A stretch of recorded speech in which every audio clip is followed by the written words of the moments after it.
Prefeito de João Pessoa e governador da Paraíba durante 2 mandatos, o Trilhas da Democracia de hoje recebe o presidente da Fundação João Mangabeira, do Partido Socialista Brasileiro, Ricardo Coutinho.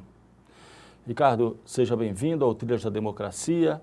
A primeira pergunta que eu te faço é: quais as razões que explicam a construção de um polo de oposição em relação ao governo federal da parte da região Nordeste? É um prazer estar aqui. Eu acho que tem várias razões, né? O Nordeste, há 50 anos atrás, era um território do PDS, né? Do PDS, do Maluf, da antiga Arena. Era aqui que residia a força dos apoiadores da então ditadura. E isso, em 3 décadas, 2 décadas, foi mudando profundamente, né? Mudou. E hoje você tem o Nordeste todo, apesar de ser governado por vários partidos, mas com orientação política diferenciada, com governança diferenciada em relação ao restante do Brasil. E mudou, eu acho, porque poucos puderam entender, né, as razões desse processo. Eu vi alguns analistas políticos, né, renomados, alguns até nordestinos que trabalham no Sudeste, durante a última eleição, falando do voto do Nordeste como se fosse um voto do atraso, como se fosse um voto proveniente dos programas sociais. Resquícios do populismo. Resquícios, esse papo todo, né? Na verdade, se assim fosse, eu não teria a menor dúvida da vitória no Nordeste de Bolsonaro. Porque o discurso de Bolsonaro era exatamente o discurso para aquela população desprotegida do ponto de vista de afirmações políticas, não é? Era aquele discurso rasteiro, o discurso da bala, da violência, né, e da suposta moralidade. Esse era um discurso rasteiro, não tinha proposta nenhuma, não é?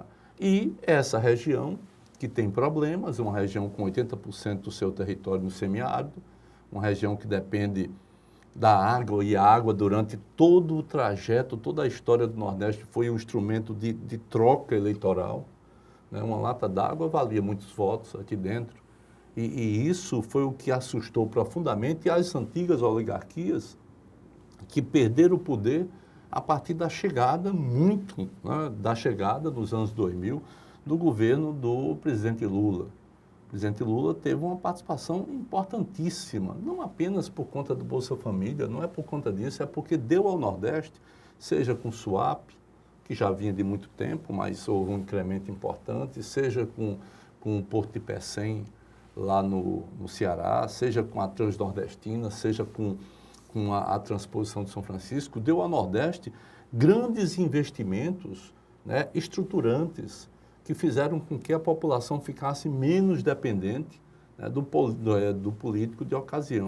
Para além da política de reajuste do salário mínimo, nós recebemos aqui, logo no início do programa, a economista Tânia Bacelar, que procurou explicar de alguma maneira, com dados econômicos, o porquê dessa pergunta que eu te fiz, né? Achei excelente. E ela procurou explicar que não reduzir a explicação, tentar acreditar ao Bolsa Família única e exclusivamente essa razão, né? E que a política de reajuste de salário mínimo teria sido fundamental. Era a política mais importante, porque as outras eram políticas governamentais, ou pelo menos o Bolsa Família é uma política governamental, não é? Uma série de outras políticas sociais. Mas o reajuste do salário mínimo, aumentando o seu poder de compra, movimenta toda a economia e envolve público e privado. E isso que está sendo feito no Brasil hoje é um assassinato a uma expectativa de futuro, não apenas do Nordeste, mas do Brasil como um todo, da grande maioria do seu povo. Um outro fator foram as governanças, né? Porque há 4 décadas atrás o Nordeste era o problema.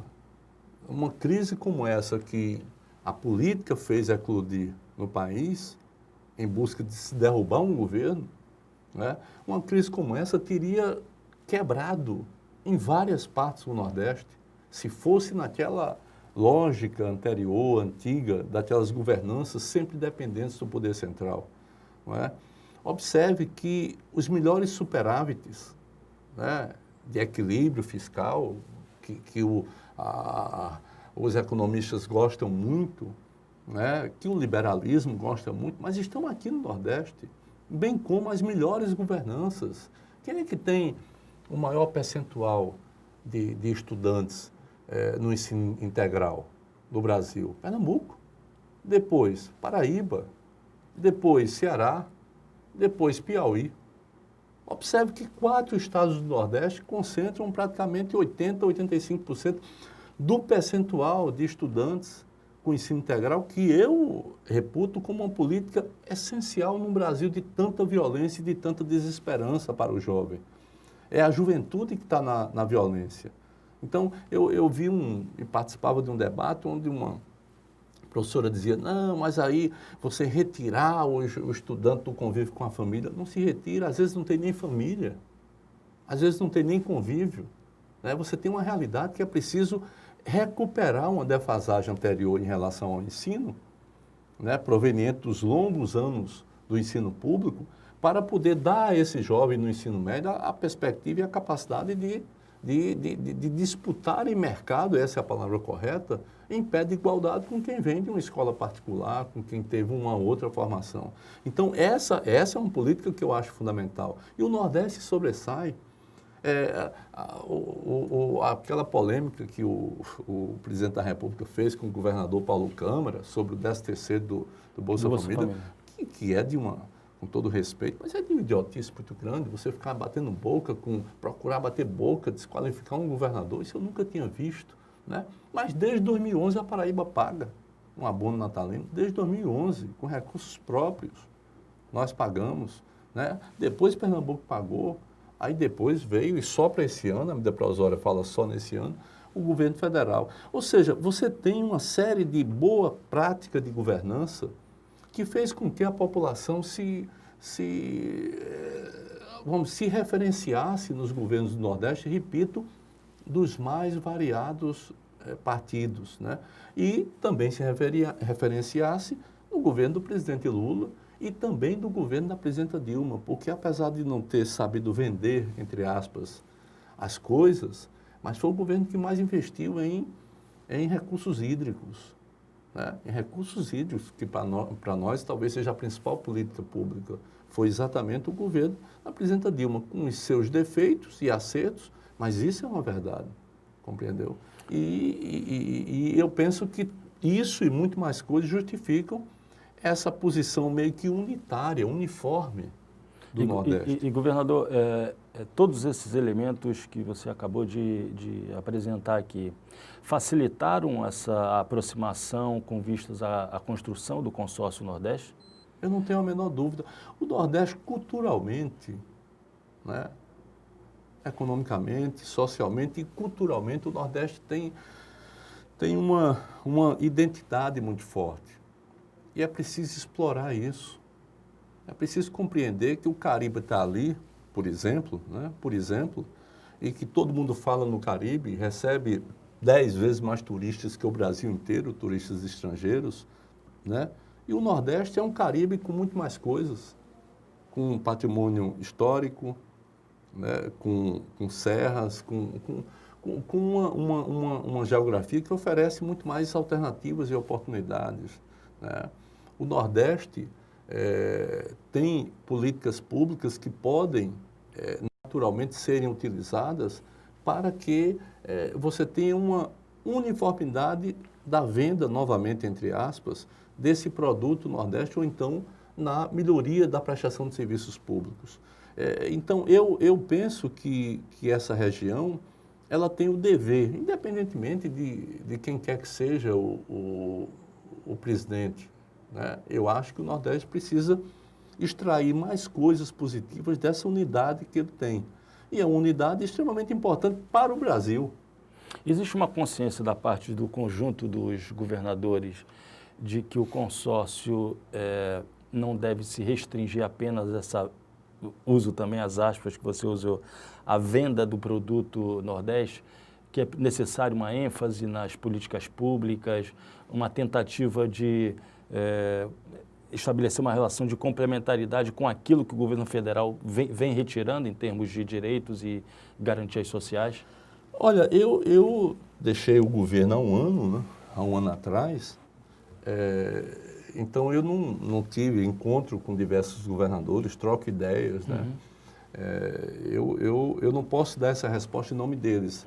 Eu posso afirmar aquilo que eu penso. Eu acho que o consórcio, a unidade nordestina, ela tem que ser, antes de mais nada, um instrumento político. Mas não é político partidário, até mesmo porque são vários partidos que aqui existem, né? Mas um instrumento de identidade política ou identidade cultural. Ele não pode ser só um instrumento administrativo. Eu vou comprar aqui livros, vou comprar ali medicamentos e vou diminuir o preço. Eu acho que se perde por si só. Nós temos muito mais coisas em comum do que simplesmente comprar alguma coisa para poder diminuir o preço. Compreendes? E num momento como esse que o Brasil vive, né, de esgarçamento da sua federação, né, de uma esquizofrenia total e absoluta, onde um dia se diz uma coisa, outro dia se diz outra, nós perdemos o ano, mano. Nós perdemos um ano inteiro, que era um ano fundamental para tentar fazer com que o Brasil saísse dessa encalacrada pós-golpe de 2016. Aliás, pós-início do golpe, lá em 2013, 2014, né, que o país começou a derivar e a economia afundou. Então, esse era um ano fundamental. E nós perdemos. E o federalismo foi uma das grandes vítimas. Então, o Nordeste precisa, sim, usar a sua uniformidade para poder complementar algumas coisas. Eu vou ser muito sincero, se eu fosse governador, eu estaria propondo a remontagem do programa Mais Médicos. Destruíram o Mais Médicos. Mas isso já não faz parte do... Mas eu falo com a qualidade, do profissional de medicina cubano. E com a disponibilidade, mais do que com a qualidade, ou seja, com a qualidade e com a disponibilidade. Porque eu ando muito e escuto muito, e vou perguntando muito, eu vou fazendo... E uma das coisas que muito me chamava a atenção era que eu chegava num município pequeno, ou lá no Quilombola, em algum canto eu chegava, e a minha pergunta era, e aí, tem médico? Ah, tem sim, tem. E às vezes encontrava médicos cubanos. E uma das coisas que sempre sem nenhum demérito para nenhum médico, claro, né? Porque você tem isso não é uma questão de nacionalidade, mas é uma questão de formação. E a coisa que mais me chamava a atenção era, não, doutor, é de domingo a domingo. E toca na gente. Isso sempre toca na gente. Né? A busca em ter um contato para poder... Porque você sabe que 60% disso que a gente sente enquanto doença é menos doença e mais outras coisas. Né? E eu acho que você não encontra profissionais no mercado. O mercado brasileiro está aí, os editais que foram colocados posteriormente jamais supriram as necessidades, particularmente na Amazônia, no Nordeste, em alguns setores do Centro-Oeste. Ricardo, você foi responsável, nós falávamos isso no primeiro bloco, sobre a decadência das oligarquias, né, na região Nordeste, e você foi diretamente responsável pela quebra de poder da oligarquia que dominava o cenário paraibano há muito tempo. Quais são as chances dessa oligarquia retornar ao poder potencializada pelo avanço dos partidos, organizações, movimentos de extrema-direita hoje no Brasil? Eu acho que o Brasil está muito confuso, né? O Brasil vive, eu uso o termo, uma espécie de esquizofrenia, porque governado por um governo de ultradireita, né? Governo com arranjos neofascistas, né? Um governo que se mantém a partir da desorganização institucional e também social. Tudo está sendo desorganizado para que tudo seja reclamado no mesmo momento e o governo continue governando. É um governo que rapidamente perdeu uma base muito grande daquilo que tinha nas eleições e hoje conta com um núcleo mais fundamentalista, de apoio. Então, agora é um governo que traz dentro de si uma contradição muito grande, porque enquanto todos os governos de ultradireita, inclusive o de Trump, né, eles são nacionalistas, o governo do Brasil é o governo mais entreguista da história que esse país já teve. Nenhum outro governo foi tão entreguista. E com uma retórica nacionalista. E com uma retórica nacionalista, ou seja, tem uma esquizofrenia e, ao mesmo tempo, tem uma dificuldade muito grande, né, da população brasileira e talvez um cansaço com a democracia representativa, uma exaustão da democracia representativa, no sentido de compreender isso. As pessoas estão fechadas a perceber, primeiro, erros, né? Assim, até de postura e de avaliações e de opções. E segundo, em alimentar crenças. Isso significa dizer que os aspectos participativos da democracia que estão presentes já na Constituição de 1988 precisam ser impulsionados? Se não forem, haverá o enterro, não diria nem a morte, mas o enterro. Há uma exaustão da democracia representativa.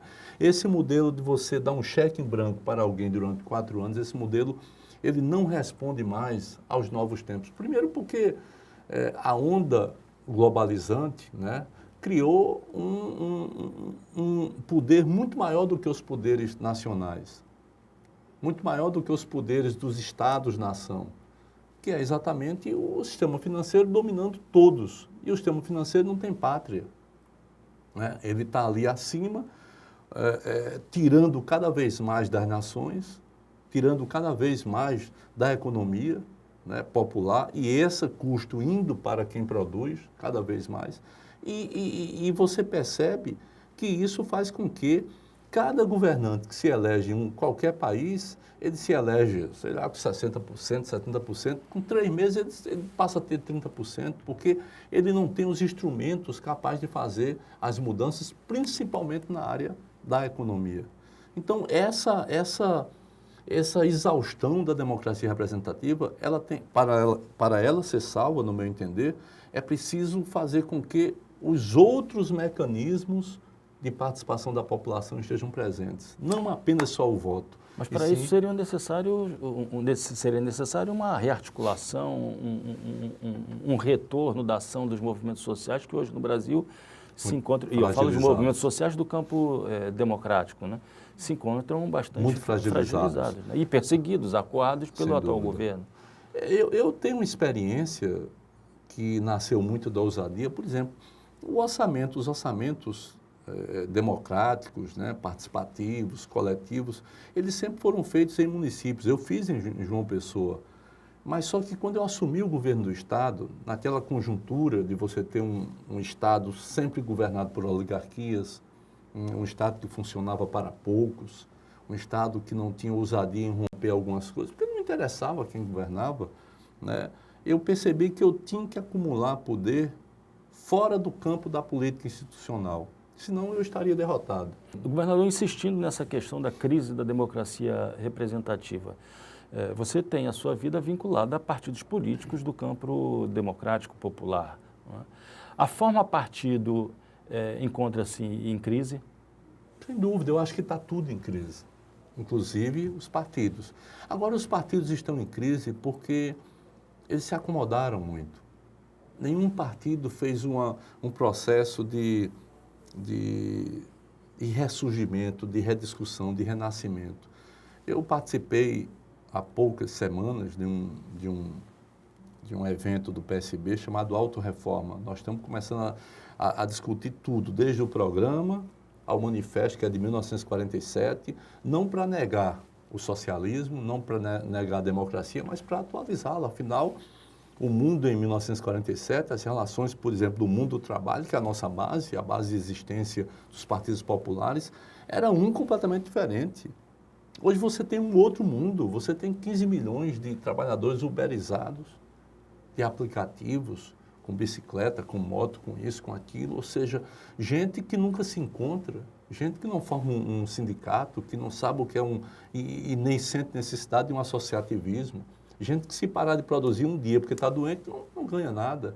É isso que nós nos transformamos. Nós temos aí quase 30 milhões de trabalhadores informais no Brasil. Né? E esse mundo do trabalho é preciso ser compreendido.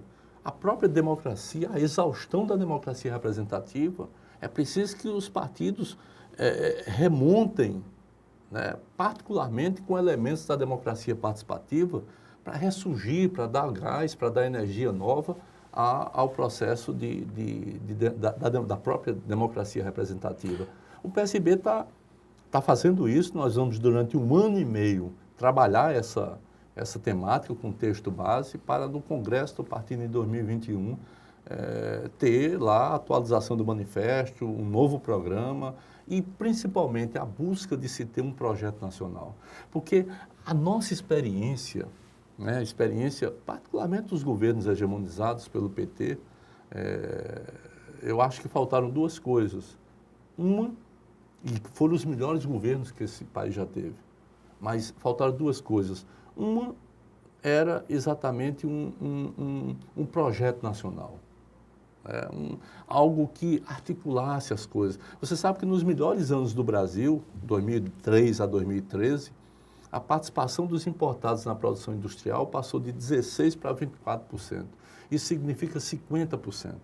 Você imagina depois, agora de 2013 para 2019, com a quebradeira generalizada, com toda a destruição da competitividade da nossa indústria, né, com tudo isso que aconteceu de uma forma deliberada. É claro que isso aumentou. Né? De 2003 a 2013, o petróleo, numa lógica inversa, por conta do pré-sal, ele aumentou a participação de produção nacional. Agora deve ter, naturalmente, o componente estrangeiro ter avançado muito. Então, essa é uma coisa que eu particularmente acho extremamente, difícil. E o segundo erro do governo? O segundo erro, para mim, né, naturalmente, eu acho que foi não fazer as reformas estruturais. Algumas reformas tinham que ser feitas. Se tinha acúmulo, se tinha força. Reforma política, reforma tributária. Política, por exemplo. A reforma tributária. Hoje o Congresso começa a discutir uma reforma tributária. Você sabe o que é que eles querem? Eles querem tornar os tributos, né, menos burocráticos para que você pague a mesma coisa. Observe. Né? A reforma tributária é a grande discussão desse país. Ou seja, por que é que no Brasil, né, do bolo dos tributos, 49% vem do consumo? Né? Por quê? Se nos países da OCDE a média é 21%. Porque é no consumo que você tira a diferença, porque o trabalhador que tem seu salário, ele consome todo o salário. O rico, ou muito rico, eu falo de 700 mil pessoas apenas, em 200 milhões. O muito rico, ele consome até aqui. Depois ele não consome mais, depois ele roda o dinheiro. Ele ganha na especulação financeira, ele ganha no rentismo. Então, é de uma profunda injustiça no Brasil isso. E nós não podemos ter na reforma tributária a mesma alienação das pessoas que nós tivemos na reforma da Previdência.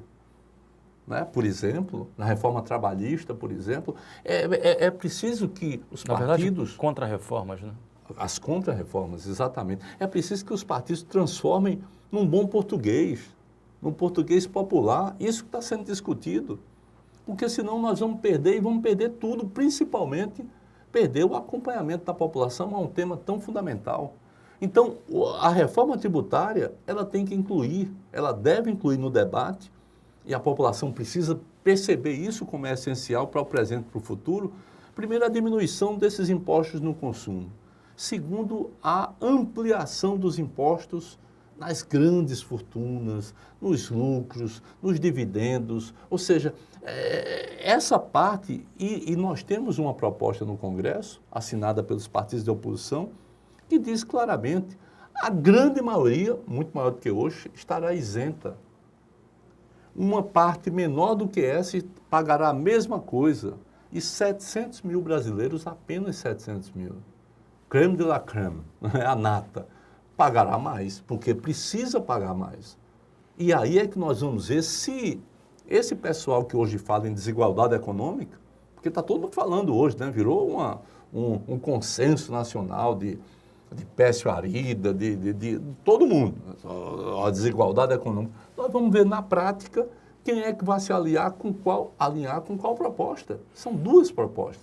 Ricardo, quais são as perspectivas em relação ao ano de 2020? E eu começaria fazendo referência ao discurso do ex-presidente Lula, quando, num determinado momento, ele diz que o PT precisa lançar candidatos em todos os municípios. Esse foi um ato correto da parte de um presidente que teria tudo e tem todas as possibilidades de se apresentar como uma personalidade política de união nacional? Olha, no meu entender, não. Né? Eu reputo em Lula, eu considero o presidente Lula a maior personalidade política popular que esse país já produziu. Né? Lula consegue ter um insight, né? uma compreensão de mundo que não vem da academia, mas vem da vivência, vem dos embates, vem do movimento sindical, e é um grande conciliador, diferentemente do que tentam pintar. O Lula, na verdade, é um grande conciliador. Desde os tempos do sindicato. Desde o tempo dos sindicatos, e conciliou tanto no governo que acreditou que todos poderiam ter o mesmo ideal, e isso não existe nem aqui, nem em canto nenhum do mundo. Os interesses são diferentes, e é preciso você identificá-los e ter o seu interesse, né, a sua condução, para que haja uma convergência. Eu penso dessa forma. E acho que Lula, preso com um projeto fajuto, com um processo, fajuto, montado, né, você já tinha o resultado antes de se fazer o processo. O resultado era tirar o Lula de um processo eleitoral, porque se não tirasse, é claro que essa solução ultraliberal não conseguiria ser colocada no país. Então, ele teve que ser preso, 580 dias, sai, é claro, com uma pessoa com lucidez impressionante, e sai, no meu entender, com a condição de ser uma espécie de Mandela, de ser uma pessoa claramente acima das disputas locais para convergir o campo democrático, não só do Brasil, mas do mundo. Eu achava que o presidente Lula devia ter feito logo que saía era dizer que em março aqui no Brasil teríamos um encontro das personalidades que lutam pela democracia no mundo, um Pedro Sanches, um representante da geringonça portuguesa, um Bernie Sanders, ou seja, juntar esse povo para que a gente pudesse discutir isso que a gente está tentando aqui num outro nível, sobre democracia. Né? E por que o mundo está tão conflagrado dessa forma? Eu achava que era isso que ele devia ter feito. É claro que cada um sabe o que faz, mas também cada um tem um direito a opinar. E eu estou fazendo isso. Eu acho que foi infeliz a declaração colocando o PT como apenas como receptáculo de apoios. Né? Uma fala que reforça a crítica que tanto é feita pelos outros partidos do campo democrático, do hegemonismo do Partido dos Trabalhadores. Claro, reforça e, ao mesmo tempo, não corresponde à realidade. Porque o PT não tem mais força para fazer isso. Não é? Isso é uma constatação. Eu tenho vários amigos e companheiros petistas que, conversando comigo, claramente disseram isso. Não se tem mais força, ninguém tem força para fazer isso no Brasil. Absolutamente ninguém. Né? Então, se aquilo era um discurso para dentro, no meu entender, deveria ter sido feito por outra pessoa. E não por essa personalidade que deve pairar acima dos partidos. A gente pode pegar como exemplo, quer dizer, quando o Lula fez o discurso no Sindicato dos Metalúrgicos, ao seu lado direito se encontrava Marcelo Freixo. Né? Então, é um discurso contraditório à medida em que Freixo pode representar uma candidatura de aglutinação de todos esses partidos do campo das esquerdas. E o PT quer lançar a Benedita. Se lançar a Benedita, se o PDT lançar a Marta, perdão, e se naturalmente o Freixo sai, é bem provável que a esquerda, que a centro-esquerda fique fora do segundo turno, porque você teria um Eduardo Paes e um Crivella no segundo turno. Fora o candidato assim indicado pelo atual governador. Pelo atual governador, ou seja, aquela parte mais histriônica mais raivosa mais raivosa da política. Ou seja, é preciso pensar, é preciso se despir de alguns quereres mais, sabe, mais próximos e perceber a realidade que nós estamos vivendo. O Rio de Janeiro, você falou no Rio de Janeiro, é fundamental para o país. O que está sendo feito no Rio de Janeiro é um desmonte, é de uma violência, é de uma crueldade terrível. Rio de Janeiro, assim, ele foi desmontado. Eu fui recentemente no Rio e eu via, você percebe isso, o galeão às moscas. O galeão às moscas. Né? O Rio não tem um voo para o exterior saindo direto de lá. Sai de lá e passa para São Paulo.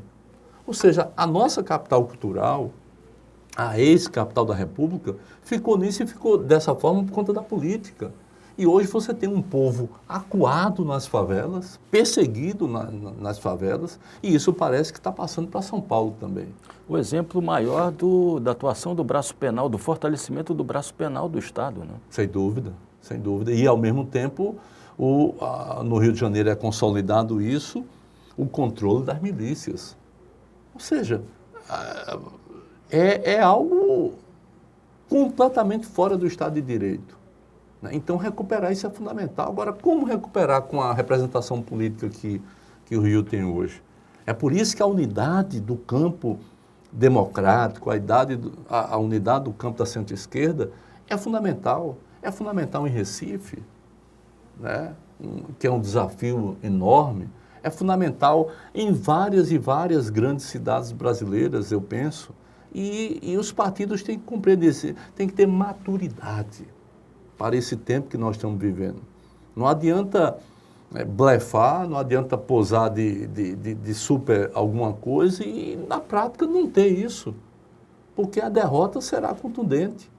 Né? Eu tenho dito, tenho alertado, não só dentro do partido, mas também em algumas reuniões, que nós estamos completamente desorganizados para 2020. É preciso reorganizar, porque... É uma discussão que não pode ser feita no âmbito municipal. É verdade, tem que ser feito no âmbito nacional. Se deixar a lógica municipal Sem imperar, dúvida, os riscos dessa fragmentação são enormes. grandes. Tem que ser discussão nacional, eu concordo inteiramente com isso.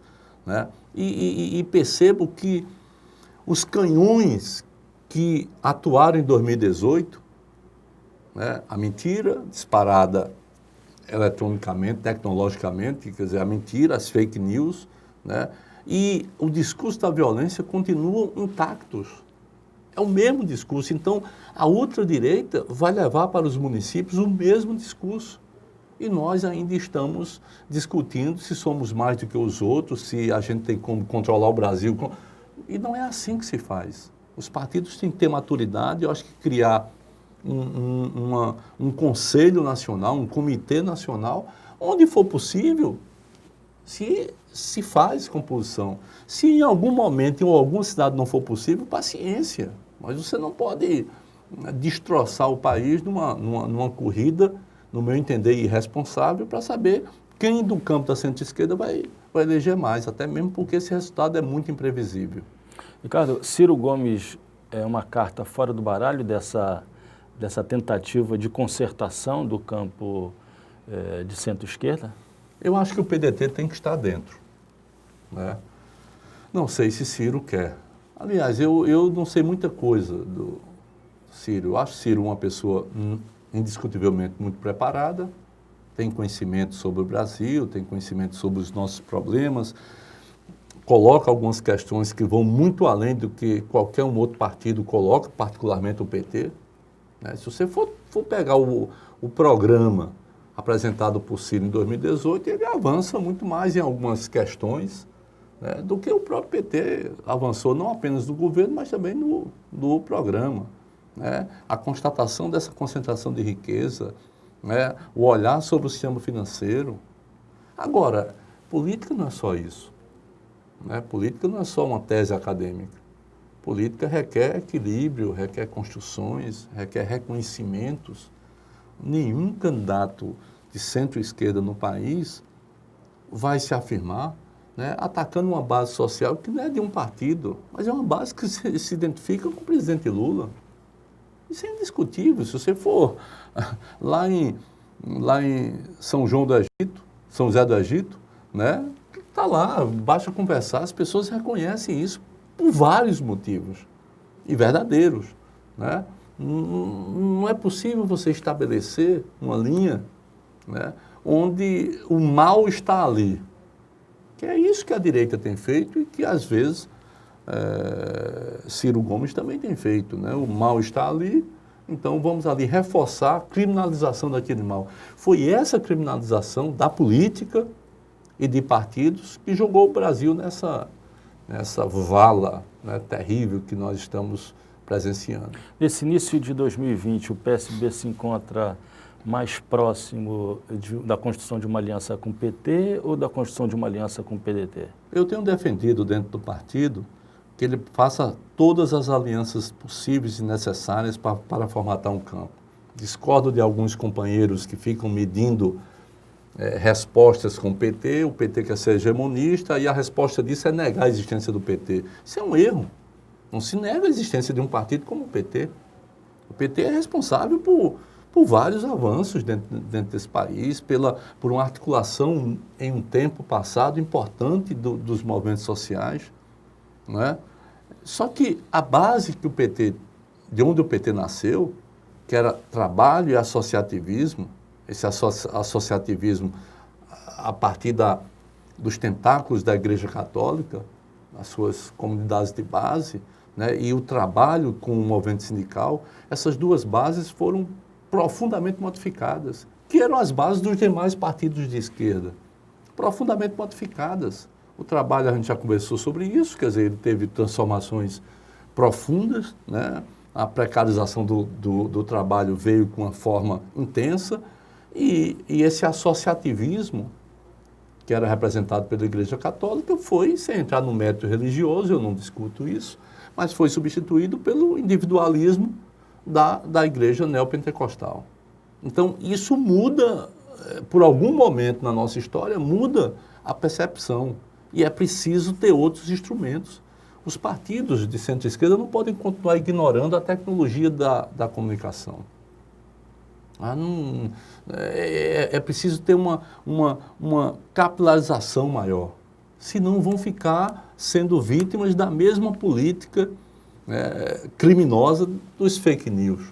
Ricardo, continuando ainda nessas expectativas em relação ao ano de 2020, nós falamos aqui que a extrema-direita saiu da caixa, saiu do armário, né? E talvez essa seja uma das maiores expressões da crise da democracia representativa e da ocupação de um espaço de participação. Como é que pode ser feito para esses setores voltarem para as suas caixas, voltarem para o seu armário, ou pelo menos serem bloqueados na sua atuação política? Eu penso, Marco, que a extrema-direita, no Brasil, ela é confundida, ou as pessoas expressam o sentimento de ser de ultradireita como sendo violentos. Observe, tudo gira ao redor da violência. É a bala, é a liberação, você vai resolver o problema da segurança andando armado. Quer dizer, o que é uma balela, né? Eu governei um estado, a Paraíba, que foi o único estado do Brasil que durante 8 anos seguidos, inclusive esse ano, decorrente exatamente dos 7 anteriores, teve redução do número de homicídios ano após ano. Foi o único. Nenhum estado teve 8 anos seguidos de redução do número de homicídios. Nós temos uma redução consolidada, mas feita com inteligência, com planejamento, com territorialização, com política pública, né? E o discurso predominante do Brasil vamos resolver isso matando, atirando, e esse matando e atirando é direcionado aos pobres, aos negros, aos que moram em comunidades, em aglomerados subnormais, em favelas. Ou seja, é algo que é preciso perceber que não é a direita liberal que que têm esse pensamento. Só que você não tem gente com a capacidade de disputar o que significa isso. Você não tem gente com a vontade, né, de disputar no xadrez político. Então, ganharam o governo, fazem um governo que é um governo de profunda confusão ideológica, administrativa, organizacional. É um governo da antipolítica, inclusive da antipolítica social. Nenhum ministério funciona. Mas vem conseguindo aprovar essas contrarreformas que correm o risco concreto de transformar o Brasil numa terra arrasada, né? Porque o Congresso, sinceramente, no campo da política é o que existe de pior. Essa é a grande questão. A gente não dá valor à nossa escolha proporcional. A população não dá valor. Se você fizer uma pesquisa, sabe, 60% ou 70% não sabem quem votou para deputado estadual e para deputado federal. Isso é muito grave. Aí você dá um cheque em branco para que a política, que na eleição era feita daqui para baixo, do parlamentar para o povo, passa a ser feita do parlamentar para a casta de interesses que se sobrepõe ao Congresso. E o Congresso hoje, nós falamos das oligarquias que foram derrotadas, né?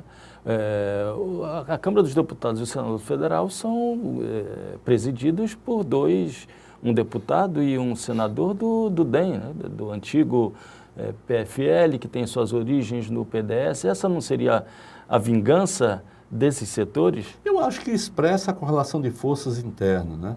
São dois membros do dito Centrão, não é?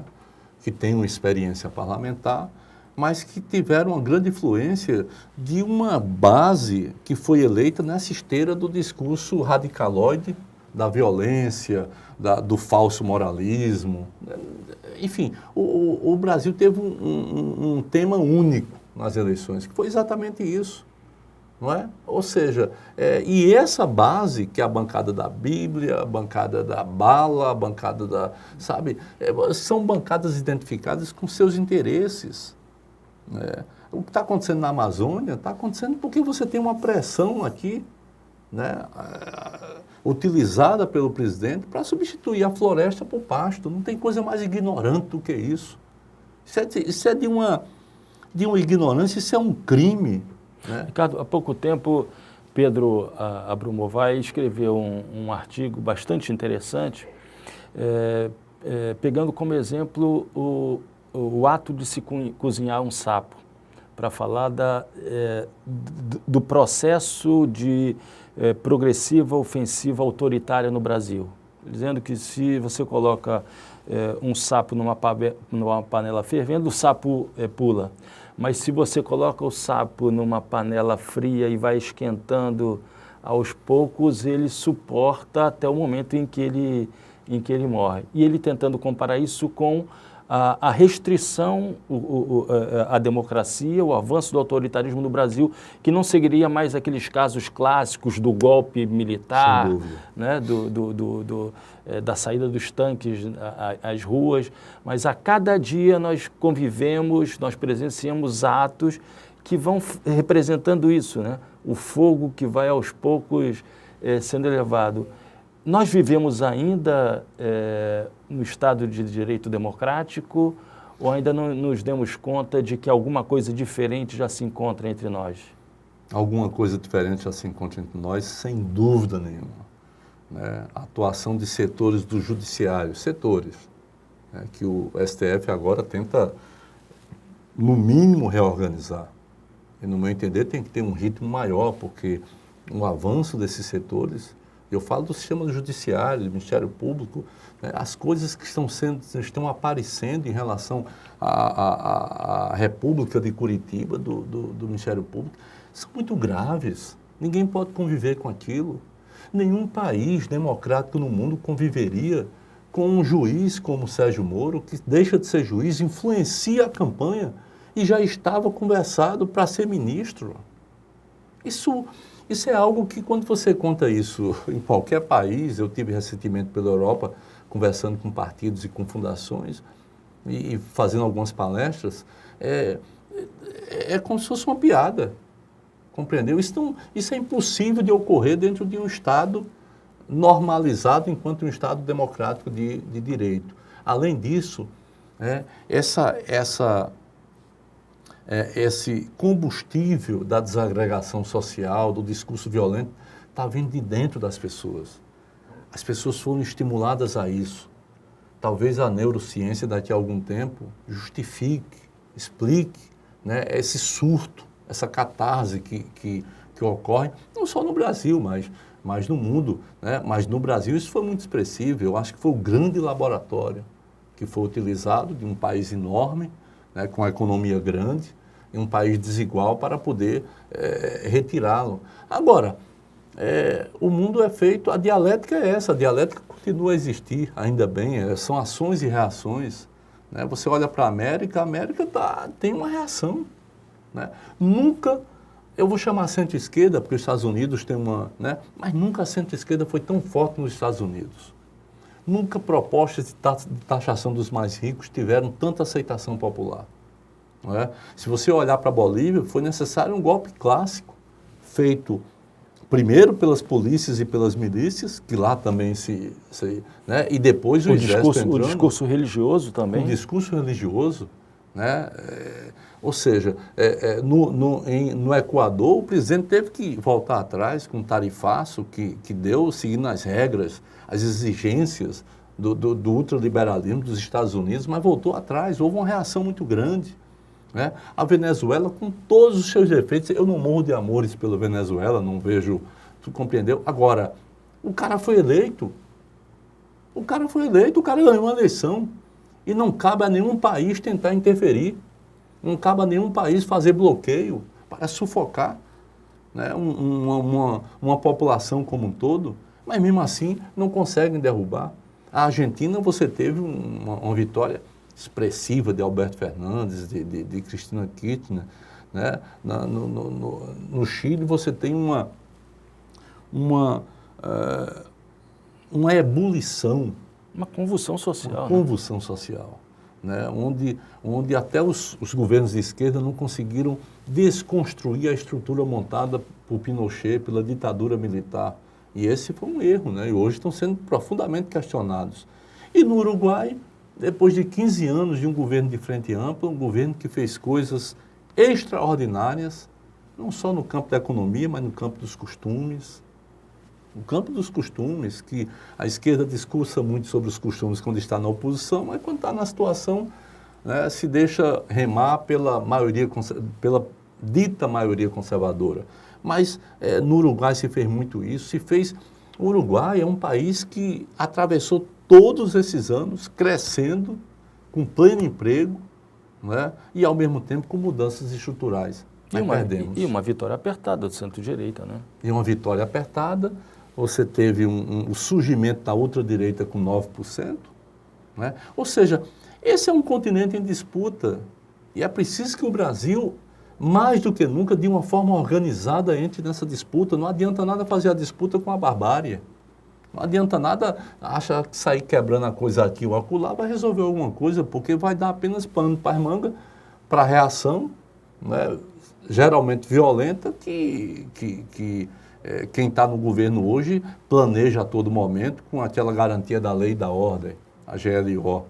Não é? Então, é preciso uma reorganização de baixo para cima, é preciso que os partidos saiam de dentro do Congresso, venham para perto do povo, é preciso acalentar as pessoas estão se sentindo, Marco, deixadas. Né? Isso na política é fatal, porque se ela não tem com quem dialogar, se ela não tem algo que ela possa ouvir e se convencer, ela vai procurar qualquer saída messiânica. Não é? E esse é o momento que o espectro político, né, da centro-esquerda não tem capacidade de oferecer nenhuma saída messiânica, e nem deveria. Né? Mas essa questão aí, dessa disputa no Brasil, desorganizada até hoje, e na América já bem mais organizada, é uma disputa que interessa ao mundo.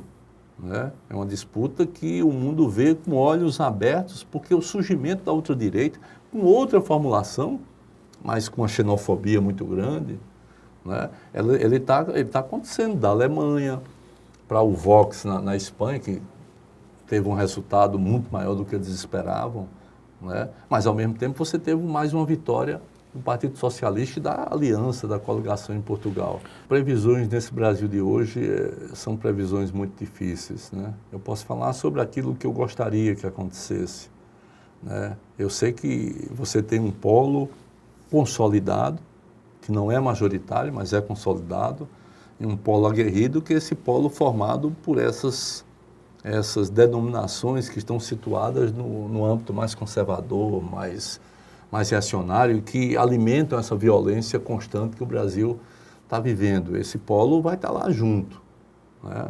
Esse polo vai dialogar, aliás, vai partir para uma eleição, vamos dizer assim, com seus 15%, 20%, né? Por outro lado, você tem uma desorganização muito grande do campo opositor da centro-esquerda. Se nós não conseguirmos avançar daqui para março, com a devida maturidade que o tema e a realidade requer, eu penso que nós teremos muitos problemas. E, ao mesmo tempo, a grande incógnita é o que pode acontecer com a população como um todo. Porque você tem uma fragilização das nossas organizações sociais, né? O movimento social está profundamente fragilizado, está sendo caçado, né? Em todos os recantos. Você viu o que aconteceu no Pará com a prisão de 5 ambientalistas, que foi algo que levou, inclusive, um empresário do porte do Lehman, que tem a Fundação Lehman, que trabalha com o terceiro setor, a romper com o governo, através de uma nota.